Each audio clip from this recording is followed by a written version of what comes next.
किसान भाइयों नमस्कार, मैं पुनीत सिसोदिया। किसान साथियों, पोटेशियम जो होता है उसके हमारी फसलों के अंदर मुख्य रोल होते हैं। पोटेशियम अगर हमारी फसलों में अच्छी मात्रा में है, उचित मात्रा में है, तो तभी हम अपनी फसलों से एक अच्छा उत्पादन, बेहतर उत्पादन की उम्मीद रख सकते हैं। क्योंकि जो पोटेशियम होता है हमारी फसलों को कीटों व रोगों से बचाए रखने के लिए, फसलों को मजबूती प्रदान करने के लिए, फसलों से एक बेहतर उत्पादन दिलाने के लिए, और जो उत्पादन हम ले रहे हैं उसका साइज, यानी कि हम सब्जियां ले रहे हैं, फल ले रहे हैं, तो उसके साइज को बड़ा करने के लिए, उनकी क्वालिटी को सुधारने के लिए, उनकी मिठास को बढ़ाने के लिए, फलों का रंग अच्छा करने के लिए जो पोटेशियम होता है वो मुख्य रोल निभाता है। तो बिना पोटेशियम के हम एक बेहतर उत्पादन नहीं ले सकते हैं। देखिए, हमारे किसान भाई फसलों के अंदर यूरिया डालते हैं, उससे नाइट्रोजन तत्व की पूर्ति होती है, या डीएपी डालते हैं तो डीएपी के अंदर फास्फोरस होता है या उसमें नाइट्रोजन होता है कुछ %, लेकिन डीएपी को मुख्यतः जो दिया जाता है वो फास्फोरस तत्व की पूर्ति के लिए ही दिया जाता है। तो आप यूरिया डीएपी का उपयोग करते हैं, लेकिन बहुत सारे किसान भाई हैं जो पोटेशियम फर्टिलाइजर को इग्नोर करते हैं। लेकिन जो पोटेशियम फर्टिलाइजर है वो बहुत महत्वपूर्ण है हमारी फसलों के लिए एक अच्छा उत्पादन दिलाने के लिए। और देखिए, जो पोटेशियम फर्टिलाइजर है उसको इग्नोर करने के पीछे का जो कारण है हमारे किसान भाइयों का, वो है कि क्योंकि हमारी जो सॉइल है, भारत की सॉइल है, उनमें जो पोटेशियम है उसकी उच्च मात्रा पाई जाती है, यानी कि पोटेशियम पर्याप्त मात्रा में है। लेकिन ठीक है, पोटेशियम पर्याप्त मात्रा में है, लेकिन उसमें क्या है कि वो हमारी सॉइल के अंदर फिक्स फॉर्म में पड़ा हुआ है, वो हमारे पौधे को अवेलेबल नहीं हो पाता है। क्योंकि जो पोटेशियम होता है हाईली रिएक्टिव होता है, तो वो कुछ ऐसे कंपाउंड बना लेता है जिससे वो हमारे पौधे को अवेलेबल नहीं हो पाता है। जो पोटेशियम को हमारा पौधा लेता है वो लेता है K+ के फॉर्म में, तो वो अदर कंपाउंड बना लेगा तो हमारे पौधे को अवेलेबल नहीं हो पाता है। तो हम हमारी सॉइल में, अगर आपकी सॉइल में आपने सॉइल टेस्ट कराएं, सॉइल टेस्ट में देखें कि आपकी सॉइल के अंदर जो पोटेशियम है वो पर्याप्त मात्रा में है, तो आप जो सॉल्युबल, उसको सॉल्युबल बनाना पड़ेगा। यानी कि जो पोटेशियम आपके खेत में पड़ा है ठीक है, लेकिन वो इनसॉल्युबल फॉर्म में, वो आपके पौधे उसको नहीं ले पा रहे हैं। वो है तो सही, लेकिन हमारे पौधे को नहीं मिल रहा है, तो उसको आपको सॉल्युबल बनाना पड़ेगा। तो सॉल्युबल आप कैसे बनाएंगे? उसके साथ साथ मान लीजिए आपने सॉइल टेस्ट कराया और आपकी सॉइल में पोटेशियम की कमी है, तो आप कौन कौन से फर्टिलाइजर से उसको पूरा कर सकते हैं। मार्केट में कौन कौन से फर्टिलाइजर है और उसमें कितना कितना % पोटेशियम होता है और कौन कौन से तत्व होते हैं। उसके साथ साथ पोटेशियम के क्या क्या महत्व होते हैं वो हम स्टेप बाय स्टेप इस वीडियो में समझेंगे। एक तो वीडियो को लाइक जरूर करें और इसको ज्यादा से ज्यादा फार्मर के साथ शेयर जरूर करें। देखिए, सबसे पहले हम जानते हैं कि जो हमारा पोटेशियम है वो कौन कौन से फर्टिलाइजर के अंदर मिल जाता है, ये जो तत्व है। तो पहला आता है हमारा MOP का मतलब होता है म्यूरेट ऑफ पोटाश। तो म्यूरेट ऑफ पोटाश जो फर्टिलाइजर है, इसके अंदर आप पोटेशियम मिल जाता है जो 60% होता है, यानी कि बहुत ज्यादा मात्रा में होता है। तो 60% इसके अंदर पोटाश होता है जो MOP होता है। MOP का उपयोग बहुत सारे किसान भाई करते भी होंगे। दूसरा आता है SOP का फुल फॉर्म होती है सल्फेट ऑफ पोटाश। तो इसके अंदर जो पोटेशियम की मात्रा होती है थोड़ी कम होती है, वो होती है 50%। लेकिन इसमें एक और तत्व मिल जाता है जो सल्फर होता है, वो भी बहुत जरूरी होता है हमारी फसलों के लिए, पौधे के लिए। तो इसके अंदर सल्फर की जो मात्रा होती है 17 to 18%, यानी कि 17 से 18% सल्फर भी होता है SOP के अंदर, 50% पोटाश होता है। तो आप इसमें से कोई भी एक फर्टिलाइजर यूज कर सकते हैं यदि आपकी फसलों को, क्योंकि फसलों के लिए जो सल्फर है उसके भी बहुत महत्व है, तो आप SOP का भी उपयोग कर सकते हैं। और यदि आप सल्फर के लिए कोई और तत्व और फर्टिलाइजर दे रहे हैं तो आप MOP का भी उपयोग अपने फसलों के अंदर कर सकते हैं। तो इनमें से कोई भी एक का उपयोग कर सकते हैं। अब जानते हैं कि इसके क्या क्या बेनिफिट होते हैं हमारी फसलों के अंदर। जो पोटेशियम तत्व है ये क्या क्या काम करता है? तो देखिए, जो पहला काम करता है जो पोटेशियम है वो हमारे पौधे के अंदर एंजाइम्स एक्टिविटी के लिए महत्वपूर्ण होता है, यानी कि जो एंजाइम्स है उनको एक्टिवेट रखने के लिए महत्वपूर्ण होता है।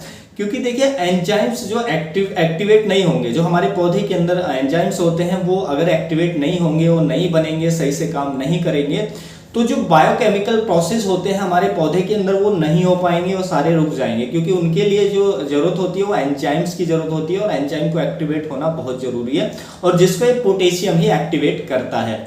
तो जब वो एक्टिवेट होते हैं तो सारे जो बायोकेमिकल प्रोसेस हैं वो आसानी से पौधे के अंदर हो पाते हैं, तो पौधा हेल्दी ग्रो करता है, अच्छा ग्रो हमारा करता है।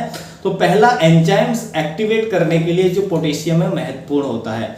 दूसरा प्रोटीन सिंथेसिस के लिए, प्रोटीन के निर्माण के लिए मैंने आपको एक वीडियो में बताया था कि प्रोटीन सिंथेसिस में नाइट्रोजन का रोल होता है, लेकिन पोटेशियम का भी रोल होता है। बिना पोटेशियम के जो प्रोटीन सिंथेसिस नहीं होगा, जो हमारा नाइट्रोजन है वो इनसॉल्युबल फॉर्म में पड़ा होगा। अगर आपने मेरा वो वीडियो देखा होगा तो आप ये समझ लें कि प्रोटीन सिंथेसिस के लिए भी जो हमारा पोटेशियम होता है बहुत जरूरी होता है। पोटेशियम ना हो तो पौधे के अंदर जो प्रोटीन निर्माण है वो नहीं हो पाएगा, तो जिससे पौधा कमजोर होगा, पौधे में बहुत सारे प्रॉब्लम आएंगी और उसमें डिजीज का अटैक, इंसेक्ट का अटैक बढ़ जाएगा। तो इसलिए प्रोटीन सिंथेसिस के लिए भी बहुत जरूरी होता है। उसके साथ साथ फोटोसिंथेसिस के लिए भी बहुत महत्वपूर्ण होता है जो पोटेशियम होता है। अगर पोटेशियम की कमी हो जाए तो पौधे के अंदर प्रॉपर जो फोटोसिंथेसिस है वो नहीं होगा, यानी कि जो प्रकाश संश्लेषण की प्रक्रिया है वो प्रॉपर नहीं होगी।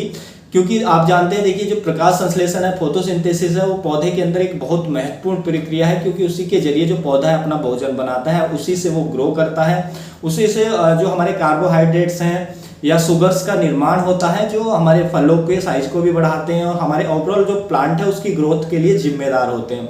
तो अगर ये पोटेशियम कम हो तो फोटोसिंथेसिस नहीं होगा। क्यों नहीं होगा?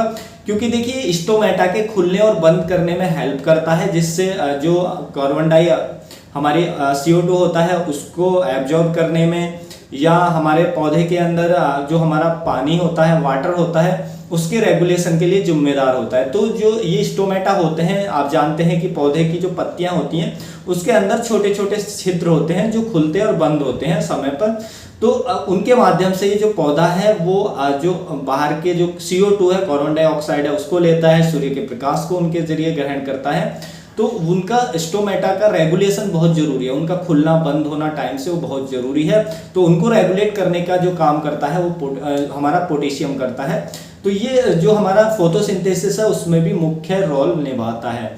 उसके साथ साथ देखिए, जो हमारे शुगर्स बनते हैं, कार्बोहाइड्रेट्स बनते हैं पत्तियों के अंदर, ट्रांसलोकेशन में भी हेल्प करता है। यानी कि मान लीजिए फोटोसिंथेसिस पौधे ने की और वहां पर कार्बोहाइड्रेट्स बना लिए पौधे ने और शुगर्स बना लिए, लेकिन अब उनको फ्लोएम के जरिए पौधे के अन्य पार्ट में पहुंचाना भी जरूरी है। और उसको पहुंचाने का काम, ट्रांसलोकेशन का काम जो करता है वो करता है हमारा पोटेशियम। पोटेशियम कम होगा तो ये शुगर्स और कार्बोहाइड्रेट जो पौधा बनाता है वो पत्तियों में ही रह जाएंगे। तो फिर पत्तियों में रह जाएंगे, अन्य पार्ट तक नहीं पहुंचेंगे, यानी कि अन्य तनों तक, जड़ों तक या फलों तक नहीं पहुंचेंगे, तो उनका विकास नहीं होगा, वो रुक जाएंगे। तो उनके पौधे के पूरे विकास के लिए इनका ट्रांसलोकेशन जरूरी है। और फलों के साइज को बढ़ाने के लिए, फलों के कलर को बढ़ाने के लिए, तो वहां तक भी शुगर्स और जो स्टार्च है उनका पहुंचना बहुत जरूरी होता है।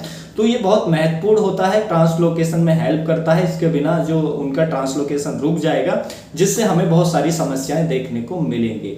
उसके साथ साथ इंसेक्ट और डिजीज को कम करने के लिए भी पोटेशियम बहुत जरूरी होता है। देखिए, आपने सुना होगा कि जब हम नाइट्रोजन देते हैं तो हमारे फसलों के अंदर नाइट्रोजन जब ज्यादा हो जाती है तो कीट और रोगों का अटैक बढ़ जाता है। वहीं पर यदि हम पोटेशियम भी उचित मात्रा में हमारे पौधे पर हो, पौधे के अंदर हो या हमारे खेत में हो, तो उससे क्या होगा कि पौधे के अंदर जो नाइट्रोजन का जो साइड इफेक्ट है वो कम होंगे। तो जिससे कीट और रोग हमारे फसलों के अंदर कम देखने को मिलेंगे, उनकी समस्या कम देखने को मिलेगी। उसके साथ साथ ये पौधे को मजबूती प्रदान करता है, जिससे पौधा हमारा गिरता भी नहीं है। तो सेल्स को भी मजबूत करने में हेल्प करता है। तो इससे बहुत सारे बेनिफिट होते हैं।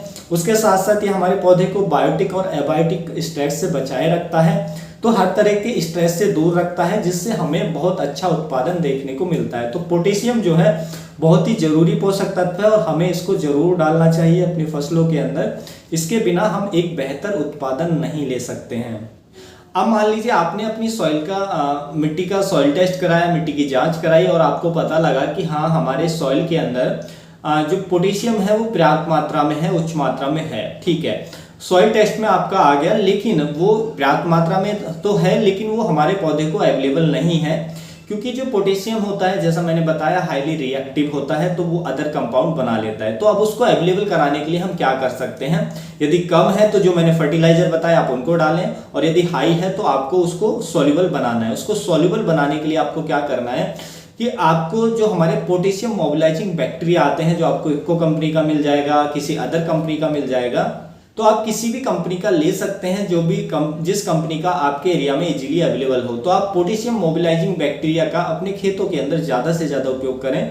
ये हमारी मिट्टी के अंदर जो पोटेशियम इनसॉल्युबल फॉर्म में पड़ी है उसको अवेलेबल कराता है हमारे पौधे को, जो अघुलनशील अवस्था में पड़ी है तो उसको वो अवेलेबल कराता है, घुलनशील बनाता है और हमारे पौधे को अवेलेबल कराता है, जिससे हमारे पौधे का जो ओवरऑल विकास है, हमें जो प्रोडक्शन है बहुत अच्छा देखने को मिलता है। तो देखिए इनका उपयोग आपको कैसे करना है, जो पोटास मोबिलाइजिंग बैक्टीरिया है, तो उसके लिए हमारे चैनल पर एक वीडियो पड़ी है, तो आप उसको देख सकते हैं।